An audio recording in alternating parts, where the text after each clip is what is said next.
찬양이 너무 감동적입니다. 찬양대 장로님도 계시고 집사님도 계시고 성도님들이 마음을 합하고 목소리를 합해서 찬양하는 그 찬양이 하나님의 크신 은혜로 가장 저 깊숙이 길까지 몰려왔습니다. 우리 박철수 목사님은 손을 잡으면 손이 따뜻합니다. 그죠? 그래서 그런지 우리 성북교회 교인들의 손이 다 따뜻하시고 가슴도 따뜻하시고 정말 그 안식일에 성북교회 지내면서 하나님의 푸근한 영향과 사랑을 체험합니다. 감사합니다. 자, 계속해서 이제 느헤미야에 있는 말씀을 살펴보겠습니다. 4장 14절 말씀. 내가 돌아본 후에 일어나서 기인들과 민장과 남은 백성에게 구하기를 너희는 저희를 원수를 두려워하지 말고 지극히 크시고 두려우신 주를 기억하고 너희 형제와 자녀와 아내와 집을 위하여 싸우라 하였었느니라. 여러분, 그 20세기에 가장 큰 영향을 미친 사람으로 학자들은 칼 막스를 꼽습니다. 이분이 정말 뛰어난 지성을 가진 사람이고 이분이 쓴 책이 수십 권인데 이분의 사상을 받아서 공산주의가 탄생했습니다. 이분의 사상을 밑바탕으로 해서 진화론이 만들어졌습니다.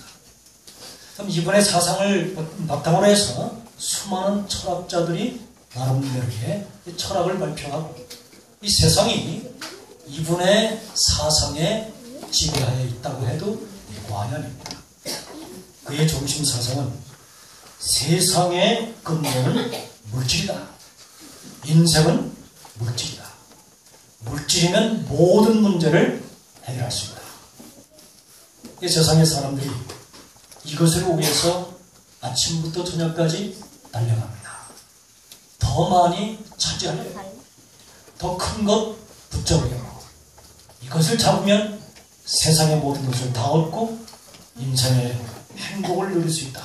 그렇게 믿습니다. 그에게는 하나님이 없습니다. 세상이 그의 지배하에 있습니다. 물질이 능력이다. 이 세상이 물질, 돈을 따라서 정신없이 경쟁하며 다투며 그렇게 살아가고 있습니다. 그러한 세상 속에서 우리는 다릅니다. 우리는 목적이 다릅니다. 근본이 다릅니다. 우리는 하나님의 나라의 확장을 위하여 삽니다. 여기 아까 우리가 봤던 그 말씀, 나를 유다 땅 나의 조상들의 묘실에 있는 성읍에 보내 그 성, 하나님의 성, 하나님의 교회를 건축하게 하옵소서. 느헤미야가 수산의 화려한 궁에서 왕의 가장 가까운 보좌관으로서 세상에 얻을 것을 다 얻은 그 사람이 하나님을 위해서 가졌던 꿈이요 비전이었습니다. 쉽지 않습니다. 참 이 세상 사람들이 달려가는 그 길 말고 어쩌면 거꾸로 달려가는 우리의 삶이 쉽지 않습니다. 반대가 있습니다. 외부의 반대, 내부의 반대. 때로는 피곤합니다. 때로는 힘듭니다. 때로는 포기하고 싶기도 합니다. 여기 산발랏과 도비아의 방해. 산발랏이 유다가 성을 건축한다 함을 듣고 분노하고 크게 화를 내고 유다 사람을 비웃어요. 7절에는 산발랏과 도비아와 아라비아 사람들과 암몬 사람들과 아스돗 사람들이 예루살렘 성이 중수되어 그 태락한 곳이 보수되어 간다 함을 듣고 심히 분하여. 분하여. 이 쉬운 성경에는 11절에 우리의 원수들은 이렇게 말했습니다. 우리는 아무도 모르게 유다 사람들을 죽여버리고 그들이 하던 일을 그만두게 할 것이다. 여러분, 이 바벨론에 살던 이스라엘이 돌아왔습니다. 자, 이스라엘이 돌아왔어요. 하나님의 일을 시작합니다. 하나님 나라의 확장을 위해서 그들이 일을 이루어갑니다.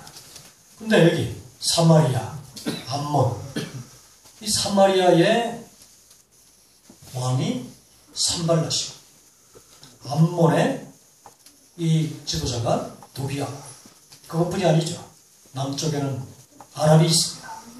또 왼편 동편에는 에스도, 블레셋이 있습니다. 이 게셈은 이 아라비아의 지도자입니다. 이들이 그냥 와서 반대하는 것이 아니고 무장한 군인들을 몰고 와서 이스라엘을 방해하는 것입니다. 이스라엘을 죽이려 합니다. 성벽을 쌓으면 헐어버립니다. 문짝을 달아놓으면 불태워버립니다. 이스라엘이 어려움에 직면하고 지칠 수밖에 없습니다. 또 이제 애구에서는 어려움도 어려움이지만 늘 언제나 그랬듯이 이 조직의 안에서 내부에서 오는 어려움이 더 큰 어려움이에요. 10절에 유다 사람들은 이르기를 흙무더기가 아직도 많거늘 담보하는 자의 힘이 사였으니 우리가 성전을 건축하지 못하리라. 피곤하다, 지쳤다, 방해가 너무 크다, 지도자들이 문제다 하면서 비난과 자포자기와 실망 속에서 이 지도자들의 이 리더십이 무너지는 거예요.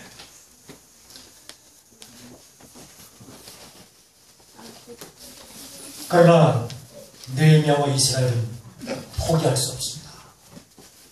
하나님께서 우리에게 부여하신 우리의 사명을 포기할 수가 없는 것입니다. 하나님께서 택하신 나의 삶을 포기할 수가 없는 것입니다.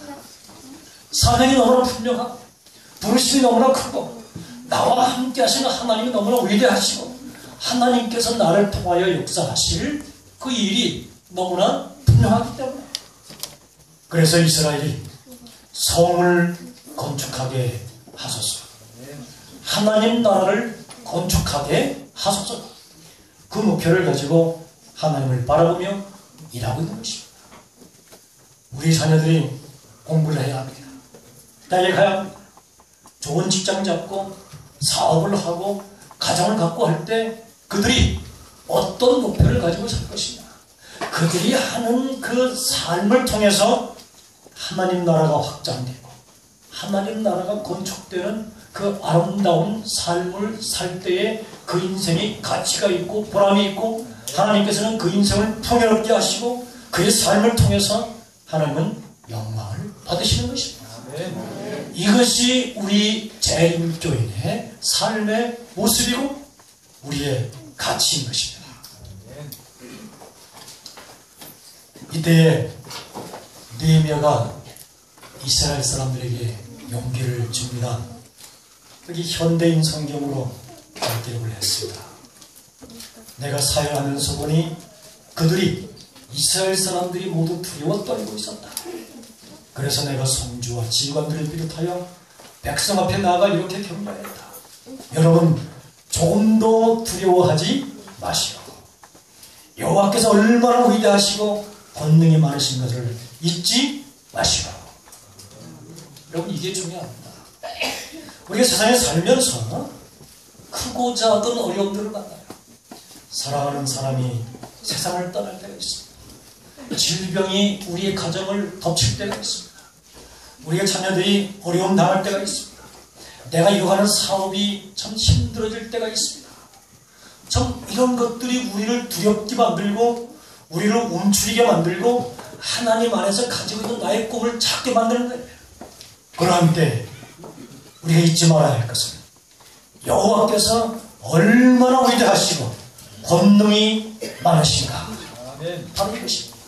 이걸 잊으면 안 돼요. 한순간도 나를 버리신 하나님은 크신 하나님이시다. 문제보다 크시고 시련보다 크시고 그분이 함께 하시면 이 모든 것을 이길 수 있다 하는 그러한 믿음을 가지고 하나님의 전에 나오는 것입니다. 여기 인도네시아 지금 와 있는데요. 1998년도에 필리핀 천명 선교사 훈련원 캠퍼스에 있을 때입니다. 이 하루는 기도 동산에서 이렇게 기도하고 있는데 인도네시아가 생각나요. 인도네시아 중에서도 특별히 이라얀자야라는데 그 당시 제가 뭐 이라얀자야라는 데도 잘 모르고 그냥 막연히 여기는 지구상에서 가장 원시적인 원시인들이 사는 곳이다 라고 하는 바로 그것이에요. 근데 그때 하나님께서 주신 이 생각, 여러분이 기도하고 정말 하나님의 능력을 신뢰하면 하나님께서 길을, 빛을 주셔요. 이라얀자에 선교사들이 가서 전도하면 좋겠다. 그때 그 다음날 한국 청년 한 명을 불렀습니다. 이라얀자에 가면 좋겠는데 가겠느냐? 목사님 가겠습니다. 그곳에 가면 열대의 질병 때문에 병원도 없고 약도 없고 죽을지도 모르는데 가겠느냐?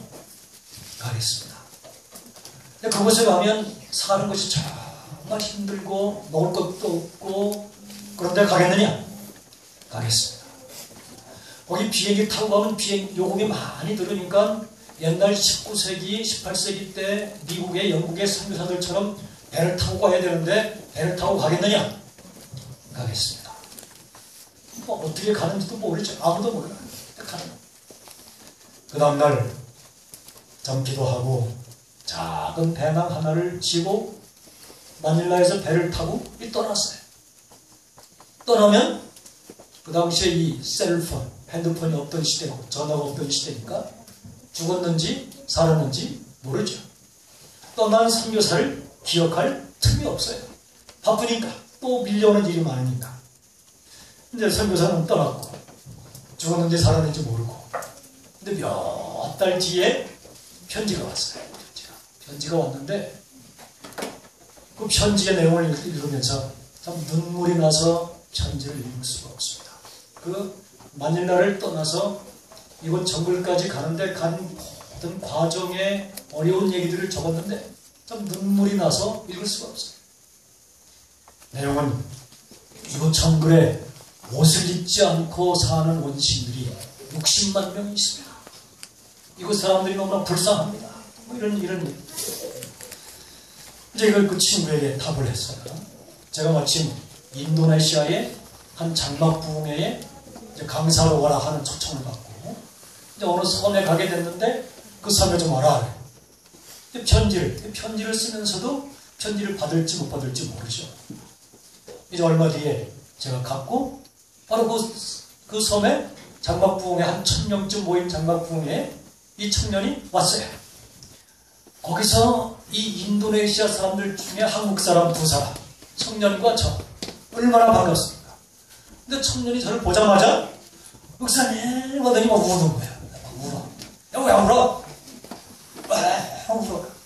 집사람 아니야? 아니요 목사님. 근데 왜 울어? 사는 게 어려우냐? 아니요 목사님. 근데 왜 울어? 선교사는 울지 않는다. 근데 막 울어. 사람들이 불쌍해서 울대. 불쌍해서. 그렇게 불쌍한데? 불쌍한 사람이 왜 울어? 긴 얘기 다 생략합니다. 캠프를 마치고 그 선교사로 둘이 갔습니다. 이렇게 사람들이 살아요. 이렇게 살아요. 이 사람들이 조그마한 움막에서 이렇게 사는데 참 힘들게 어렵게 요즘 같은 세상에 이렇게 사는 사람들이 있어요. 또 특별히 나이 많이 든 아주머니 할머니들의 손에 손가락이 없어요. 왜 손가락이 없느냐? 이제 물어보니 이게 이들의 믿음, 신앙입니다. 이 대가족 제도죠. 이게 한 집에서 할아버지, 할머니, 큰아버지, 작은아버지 뭐 다 한 집에서 사는데 이 살다가 한 분이 죽으면, 돌아가시면, 할아버지가 돌아가시면 이 집안에 있는 이 며느리들 뭐 이 여자들이 다 모여가지고 손가락 하나를 잘라야 돼. 왜?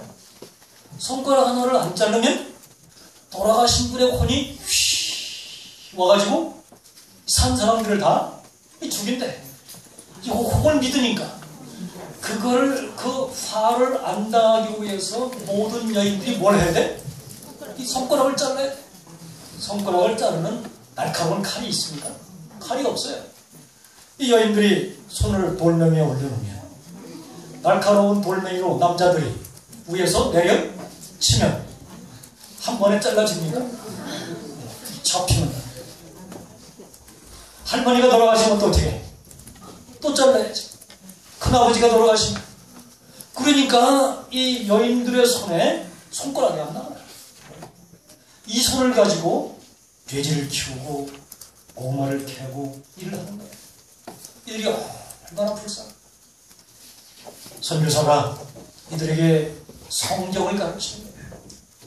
손가락을 자르는 것이 복음이 아니라, 손가락을 자른다고 이 귀신이 안 오는 것이 아니고, 복음은 예수 그리스도다.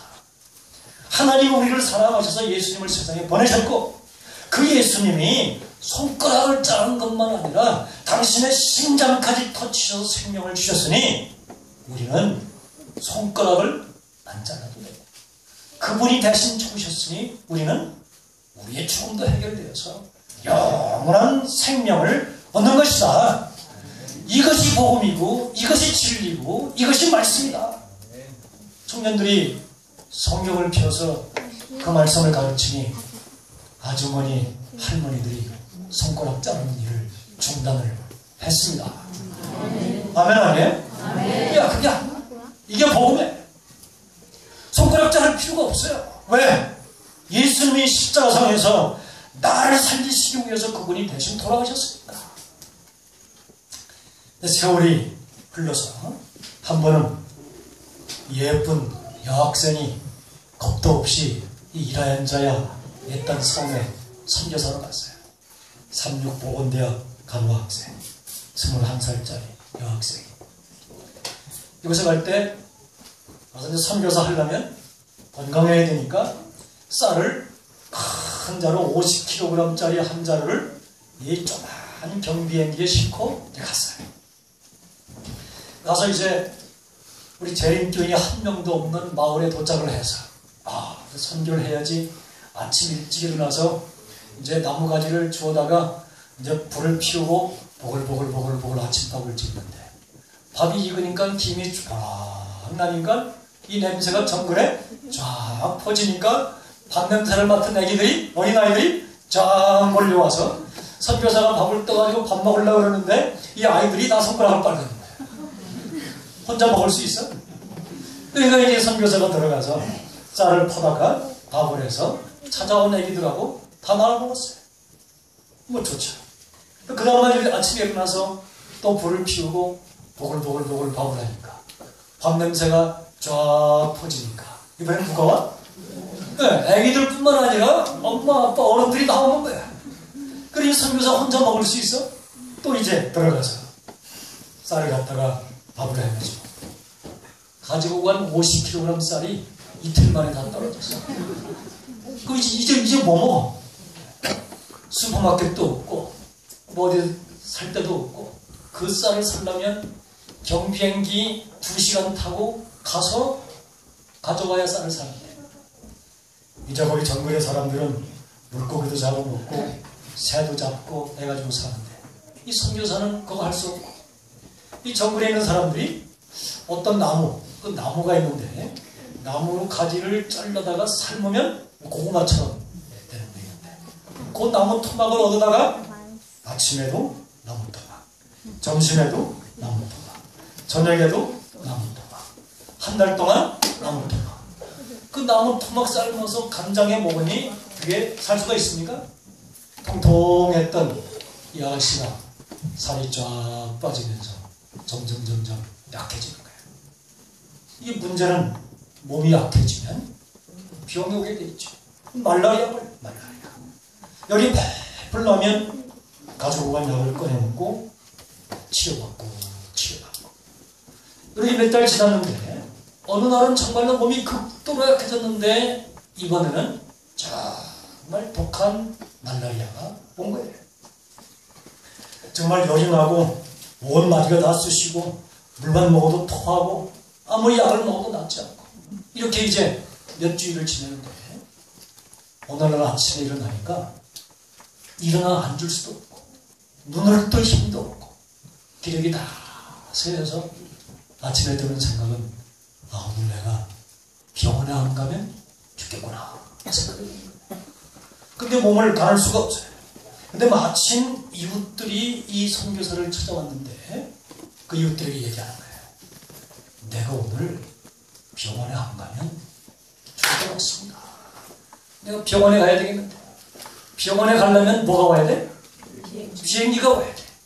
비행기가 오려면 어떻게 해야 돼? 연락을 해야 되는데 전화할 길이 연락할 길이 없으니까 아무런 비행기도 올 수가 없는데 그래도 오늘 내가 비행기 안 타고 비행기 못 타서 병원에 못 가면 죽으니까 나를 저 비행기가 내리는 넓은 풀밭에 나를 좀 데려다 줘요. 그래서 이제 이웃 사람들이 우리 아가씨 선교사를 간신히 떠매가지고 그 넓은 2-3km 떨어진 풀밭에 갖다 놨어요.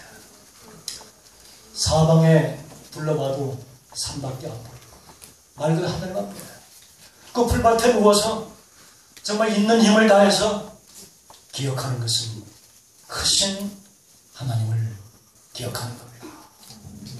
하나님, 내가 지금 이 정글에 와가지고 아직까지 한 사람에게도 전도하지 못했는데 오늘 내가 이 죽으면 되겠습니다. 나를 살려주십시오. 비행기를 보내주십시오. 마른 하늘을 향해서 비행기 보내주세요 하면 비행기 올까요? 비행기 와요? 와요? 1시간을 기도했는데도 비행기 안 와. 2시간을 기도했는데도 안 와. 3시간을 기도했는데도 비행기 안 와요. 함께 갔던 마을 이 주민들이 너무 애처로우니까 정말 이 풀밭에 누워가지고 무슨 말 하는지도 모르지만 이 비행기 보내주세요 기도하는 것 같은데 또 같이 간 이웃들이 선교사를 풀밭에 뉘어놓고 뺑 둘러서 서로 손을 잡고 무릎을 꿇고 자기들 말로 기도하는 거야. 함께. 선교사의 하나님 비행기 보내주세요.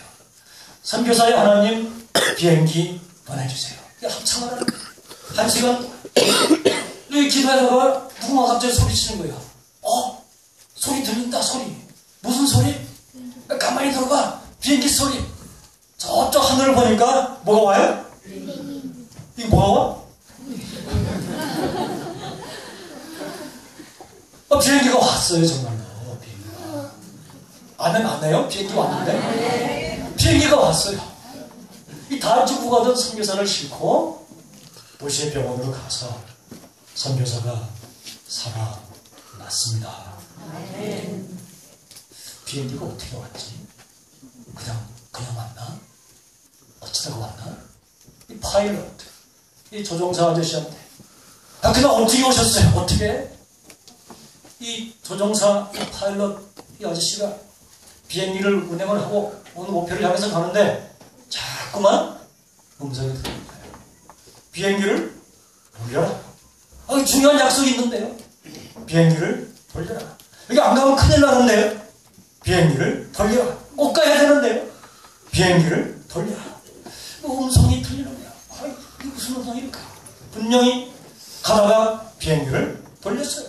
돌려서 어디가? 어디 갈 줄 알아? 정말 가다가 그냥 어디에 내리고 싶어서 내렸더니 거기 누가 있어? 풀밭에 누워서 하나님의 능력을 붙잡고 비행기 보내주세요 기도하는 선교사가 있는 거예요. 여러분, 기도는 힘입니다.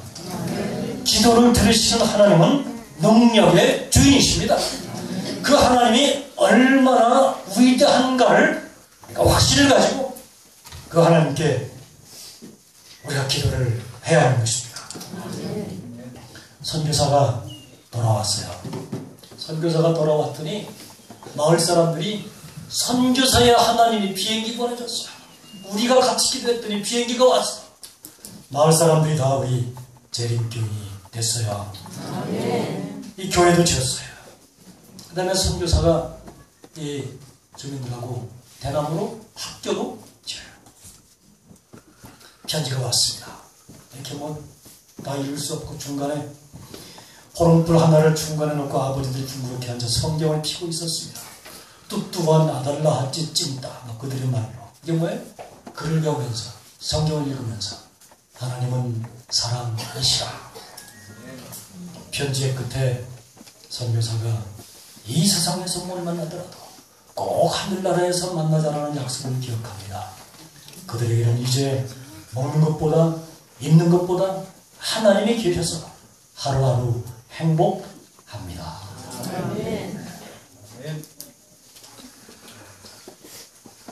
이제 느헤미야가 위대한 하나님을 바라보고 일하자. 다 일합니다. 15절 우리가 다 성에 돌아와서 각각 역사하는데 성을 건축하는 자와 집을 나르는 자는 다 각각 한 손으로 일하며 한 손으로 병기를 잡았는데 이같이 공사하는데 무리의 절반은 동줄 때부터 별이 나기까지 창을 잡았으며 52일에 기적이 이렇게 해서 생겨납니다. 세우는 것을 허물기는 쉽습니다. 그러나 허물어진 것을 세우기는 어렵습니다. 이미 무너진 곳을 다시 세우는 일을 한다는 것은 어렵습니다. 기대가 깨어져 버렸고 과거의 실패라는 장애물이 있고 두려움이라는 늪이 가로막고 있고 불신이라는 날카로운 파편들이 여기저기 흩어져 있어서 고통을 경험하기 때문입니다. 그럴지라도 비전의 사람은 꿈을 소유한 사람은 주변인들에게 영향을 미칩니다. 그래서 새로운 시작을 할 수 있게 되는 것입니다. 주변이 아무리 상황이 불가능해 보이고 안 되는 것처럼 보인다 할지라도 능력에 하나님의 능력을 붙잡고 할 수 있어. 되는 거야. 그분이 살아계시는데 이렇게 하면서 한 발짝 한 발짝 앞으로 나아가는 믿음의 재림 성도들 앞에는 길이 열립니다. 여기 요한 웨슬리 어머니 수산날 아이들이 16명이나 됐죠. 16명. 16명이 됐는데 이 엄마는 저녁마다 16명의 아이들을 잠자리 들기 전에 모아놓고 기도회를 하는데 그때 아이들에게 너희는 누구라 생각하느냐? 그러면 16명의 아이들이 일제히 우리는 위대한 하나님의 자녀들입니다. 누가 너희를 위대하다 했느냐? 우리의 하나님께서 우리를 위대하다 하셨습니다. 그러면 너희들은 지금 무슨 일을 하고 있느냐? 우리는 역사를 창조하고 있습니다. 그 일을 누가 시켰냐? 우리를 위대하게 쓰시기를 원하시는 하나님이 시켰습니다. 그 일을 어떻게 생각하느냐? 우리는 그 일을 영광스럽게 자랑스럽게 생각합니다. 그래서 그 집에 요한 웨슬리, 찰스 웨슬리가 나온 거예요. 역사를 바꾼 인물이 나온 겁니다. 그래서 우리 엄마들이 우리 아이들에게 이러한 위대한 하나님을 날마다 가르치고 그러한 위대한 하나님을 바라보는 이 자녀들이 이 세상을 움직이는 위대한 인물이 될 수 있다고 하는 것을 날마다 말씀을 통하여 우리가 가르쳐줘야 하며 하나님의 나라를 건설하기 위해 나서면 하나님이 가만히 계시지 않죠. 하나님이 움직이십니다. 이러한 일들을 우리가 믿음으로 보고 체험을 해야 돼요. 여러분 여기 중국이 있는데 중국. 제가 얼마 전에 중국의 정주라는 중국의 한 목판 삼국지에 나오는 한 중원이라고 하는 그 옛날 왕들의 싸움의 전쟁터 중원 정주 여기에 한 교회가 있습니다. 우리 재림교회 100년 전에 미국의 선교사들이 와가지고 이 교회를 세웠어요. 이 주변에 병원도 세우고 학교도 세우고, 그래서 이 병원과 학교들이 1948년 50년대까지 잘 되고 우리 복음의 센터가 된 거예요. 근데 1948년 공산당 정부가 들어서면서 문제가 생기기 시작했죠. 핍박을 받았습니다. 교회가 문을 닫고 교인들이 흩어지고, 1960년 문화혁명 때 완전히 모든 재산이 다 몰수당하고, 성경을 본 사람들이 죽임을 당하고, 신앙을 산 사람들이 직장을 빼앗기고, 우리 교회가 다 흩어지고 이 교회 재산을 다 몰수를 당했어요. 그때 우리 교인들이 지하에서 살고, 그러다가 1980년도에 이 중국 정부가 예배의 자유를 줬습니다. 자, 이제 예배를 잘 드려도 좋다. 그럴 때 그 지역에 몇 명의 청년들이 있었어요. 그 지하에서 신앙을 지키던 몇 명의 교인들과 청년들이 몇 명 있었는데, 그 중에 청년 한 10여 명이 다 모인 겁니다. 그들이 하나님께 헌신을 하기로 했어요. 우리에게 신앙의 자유를 줬는데, 우리에게 성경을 읽을 이 권리를 우리에게 줬는데, 하나님의 은혜가 너무나 크니 우리가 하나님의 나라를 확장하자. 이렇게 이제 지금은 주변의 땅들이 다 빼앗기고 여기 이제 큰 아파트들이 들어서는 이 땅으로 변했는데, 여기에 여러분이 동그라미 속에 있는 이분이 1890년도 당시에 20대 청년, 20대 초반의 청년이었습니다. 이분이 하나님께 헌신하기로 작정을 하고, 참 하나님께서 나의 삶을 통해서 놀라운 일을 이룰 것이다 하고 하면서, 이 가난한 이분이, 공부도 못한 이분이 하나님의 말씀을 선포하면서 살기로 결심을 하고, 이분이 전도를 해서 이 교회를 찾기 위해서 피나는 노력을 했어요. 그렇게 하다가 하나님의 말씀을 읽고 말씀을 선포한다고 붙잡혀서 1년 동안 감옥을 살기로 했습니다. 어려움을 만났죠. 시련을 겪었죠. 그러나 그는 감옥 속에서도 믿음을 지키고 하나님께서 그에게 주시는 비전을 굽힐 수가 없었어요. 하나님, 이 교회를 다시 주세요. 이 교회를 다시 주세요. 그래서 이분의 노력으로 그분이 1년 뒤에 석방이 되고, 이분의 선자고 전도해서 이 교회에 지금 300명의 우리 재림 신자가 지금 안식일에 예배를 드리고 있어요. 근데 이제 이 마지막 남은, 거기 뭐 병원도 다 흘리고 학교도 다 흘리고, 우리 삼육학교였나요? 이런 아파트를 짓고 이제 중국 정부가 다 빼앗아 가서 나를 만들었는데, 이 집마저 중국 정부가 가져가는 거예요. 한 300명의 우리 교인이 있는데 어떻게 합니까? 기도해야죠. 거신 능력을 붙잡아야죠. 이분이 중국 정부에 찾아가고 하나님께 기도하고, 그렇게 해서 드디어 중국 정부로부터 교회를 지을 수 있는 땅을 얻어냈습니다. 이 한 젊은이, 이분이 끈질긴 기도와 노력 끝에 공산당 정부의 이 요직의 사람들이 마음을 움직인 거야. 그래서 땅을 줬어요. 벽에다가 이 그림을 붙여놨습니다. 이 땅에 교회를 줘야지. 이 땅에 교회를 줘야지. 하나님의 교회를 줘야지. 무릎 꿇고 기도하며 크신 하나님께 매달리면 하나님 이 땅에 하나님의 교회를 질 수 있도록 해 주십시오. 그분이 지금 이런 교회를 짓고 있습니다.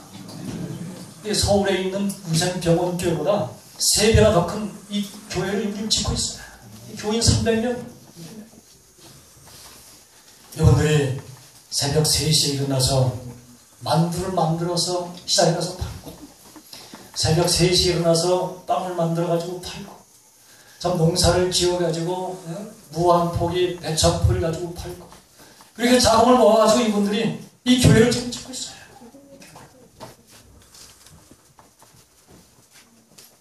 하나님은 기적을 만드시는 분이십니다. 하나님께 맡기면 하나님이 이루십니다. 감당할 수 없는 복을 주십니다. 52일의 기적. 느헤미야는 크신 하나님을 바라보며 하나님이 함께 하시면 할 수 있다. 그러한 신념과 함께 모든 백성과 일어나서 52일 만에 대역사를 이루었습니다. 주께서는 당신의 백성들이 자신을 낮게 평가할 때 기억나가신다. 그들이 당신의 이름을 영화롭게 하려고 당신에게 가장 큰 요구를 할 때에 매우 기뻐하신다. 만일 그들이 그분의 약속을 믿는다면 그들은 큰 것을 기대할 수 있다. 시대의 성령에 주신 말씀입니다. 말씀을 맺습니다. 느헤미야의 기적을 오늘 성곡교회의 기적으로 만드시게 되기를 바랍니다. 느헤미야의 기적을 여러분의 개인의 삶을 통하여 이루어가시게 되기를 바랍니다.